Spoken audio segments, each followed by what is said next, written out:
YCP నేతలు ఈ ఓటమి తర్వాత వాళ్ళకి ఒక దిక్కుతోచని పరిస్థితి వచ్చింది. వాళ్ళ భవిష్యత్తు ఏంటి, రాజకీయ భవిష్యత్తు ఏంటనేది అర్థం కాని పరిస్థితి. స్థానికంగా ఉన్న తెలుగుదేశం పార్టీలోకి పెద్దగా అవకాశాలు లేవు. ఎవరైనా వెళదామని ప్రయత్నించినా కూడా ఎలక్షన్ ముందు వెళ్లాల్సిన వాళ్ళు వెళ్ళిపోయారు.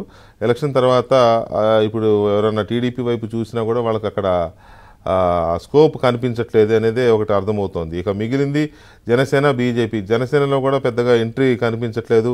జనసేన నాయకత్వం కూడా వైసీపీ వాళ్ళని తీసుకుంటే ఇమేజ్ ఇబ్బంది అవుతుందనే ఉద్దేశంతో జనసేన నాయకత్వం కూడా రిజెక్ట్ చేస్తుందని చెప్తున్నారు.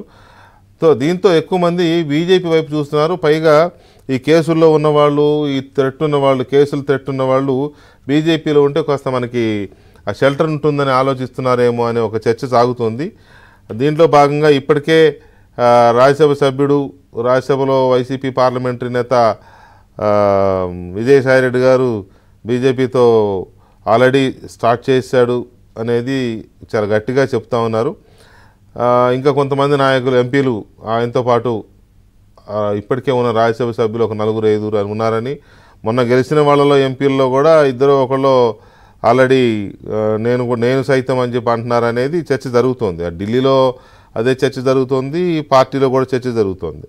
ఇక ఓడిపోయిన నేతల్లో కానీ, మాజీ మంత్రుల్లో కానీ చాలామంది బీజేపీతో వెళ్లేందుకు బీజేపీ రాష్ట్ర నాయకులు కొంతమందిని, ఢిల్లీలో కాస్త తెలిసిన నాయకులు కొంతమందిని మాట్లాడుకుంటున్నారనే వార్తలు వస్తున్నాయి.